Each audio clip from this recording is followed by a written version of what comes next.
Yo, what's going on? It's your boy Frank here from Truth No Chaser. And yes, you have entered another episode of Frankie's Sports Bar, a place we can get your sip on and your weekly dose of sports, all in one place. I got my man DJ Agony in the house with me today. What's going on, brother? What's good? What up? Yes. Got my special guest host today. We're going to be kicking it with me so we could talk a few things. But before we get into anything, I would like to remind you to follow us on all of our social media outlets. That will be Truth No Chaser on Facebook, Truth No Chaser on YouTube, Truth_No_Chaser on Instagram, and go to our website at www.thetruthnochaser.com. That's where you can keep up with the latest on all of our events, keep up with us and all our fly gear and all of that good stuff. So, with that being said, got that out the way, let's get into it. The first thing right off the bat, I want to talk to you about this asshole, man, Colby Covington. Man. Colby Covington out here. So for all you that you might have heard already, but if you don't know, Colby Covington's UFC fighter that has used his platform for some people for good, but for me and numerous others to clout chase. People that look like us. Yes, sir. To clout chase. And he has made the comments that he is tired of these spineless cowards, paraphrasing, that represent sports. Fake woke athletes. Fake woke athletes. He's tired of these fake woke athletes. Put me on, man. What you think about his comments, bro? I mean, he's showing his true colors. Mm-hmm. He's showing who he is, Mm-hmm. outside of the octagon. Absolutely. That, hey, he is 45 all the way live. Yeah. And the crazy thing about it, he's not the most articulate like the person that he represents, 45, like you said. And there's that part. But it's crazy. It's crazy because you can be a Trump supporter. I don't think that that's our issue. Mm-hmm. You understand what I'm saying? Right. Don't, for lack of better words, let them get you effed up, though. You understand what I'm saying? Don't let them get you beside yourself to where. So many have, though. Go ahead, speak on it. In this 4 years, so many have gotten beside themselves. It's like now they could finally be who they want to be. Right. They could wear their hoods There you openly. Go. There you go. You know there you what go. I'm saying? Exactly. And Dave Chappelle said it best. He's like the accident that we might have needed, because his supporters are coming to the forefront with how they felt this entire time in your face, and maybe just reluctant to say it or whatever. Right, exactly. But to sit there and call out people, calling them spineless cowards and all of this, And sitting there listening to his post-fight interview was like, what officer friendly are you talking about? Like, yeah, people are getting what reality beaten, you living in? and I mean, right? Obviously, this don't happen in his neighborhood or to his people's. His people company that look like him. No, he get a ride home, and I get my ass shot. Yeah, and he says, and see, what I have a problem with his comments or anybody else's that denounces athletes that are standing for the better good. This is simple, bro. We are only standing in solidarity. We only want you to stand in solidarity with us because we're not equal to you. I mean, I'm not gonna beg, but at the same time, I have my views and my opinions. Respect it. I'm not bashing you for yours.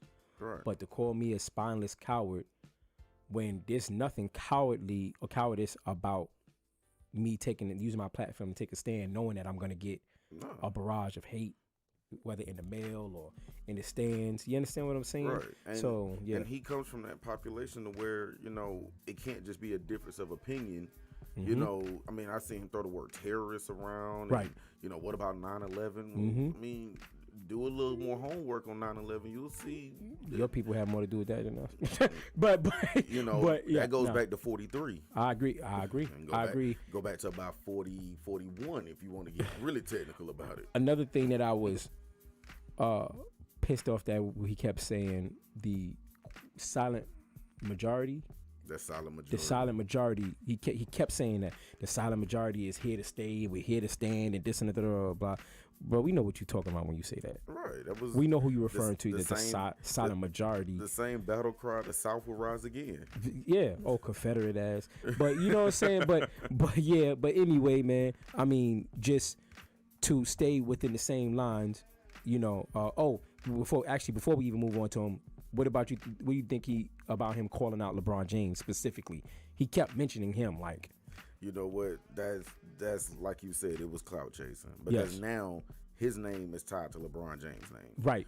Before Saturday, I never heard of this dude. There you go. See, you and I are on the same boat, and I know it's a million people that's like us. I watch UFC, not enough to know every fighter, but enough to know the important ones, I guess. Right. Then he must not have been that important. I didn't. You know what I'm saying? I didn't know him, until this, and we're not alone in that. And now he's just gaining popularity because when you Google trending topics, you're gonna Google LeBron James, like you said, his name is gonna get tested. His name's gonna pop up now. And the bad part is, I know Tyron Woodley more than I know him. Right. I know the guy he beat more than I know you. Right.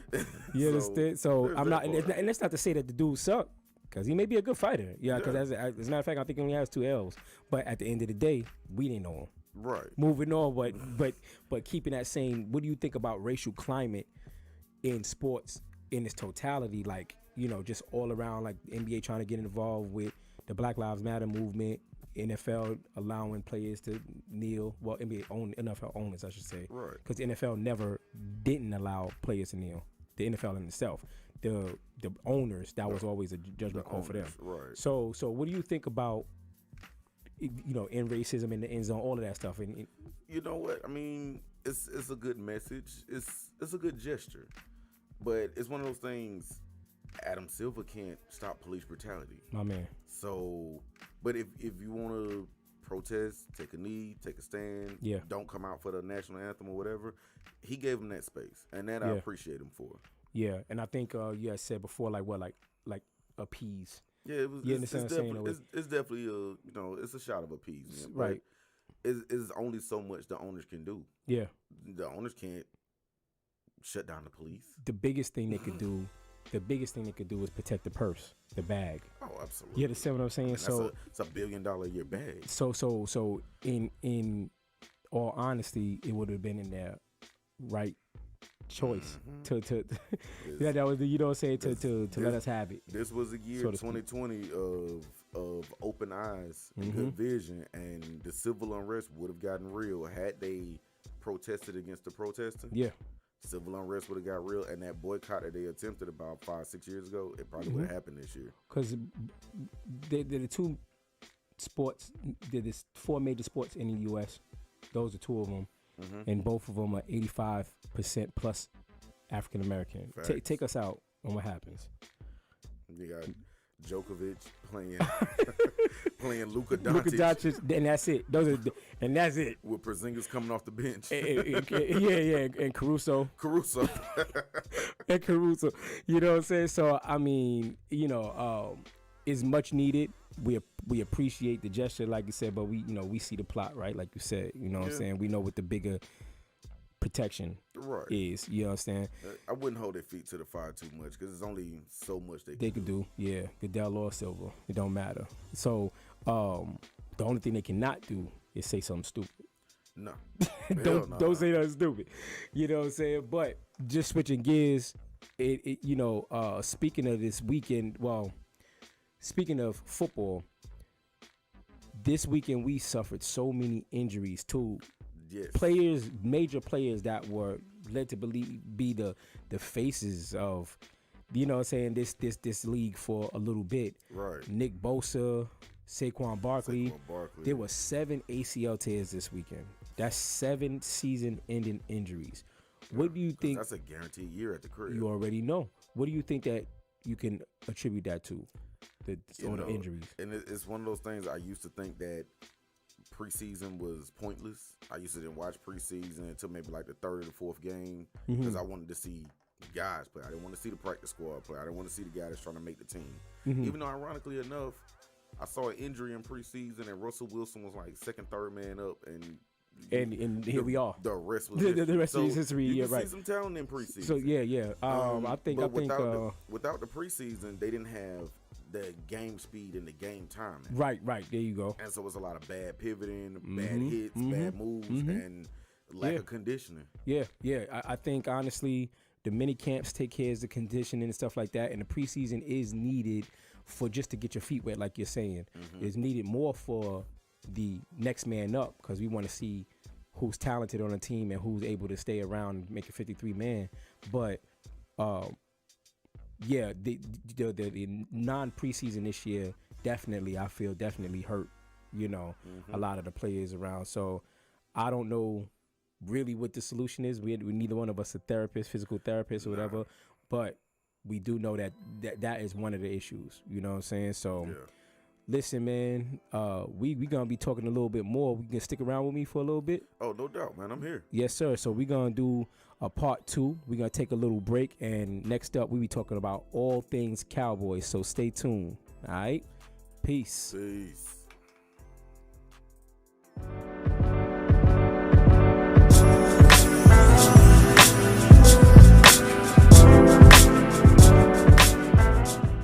Truth. No chaser.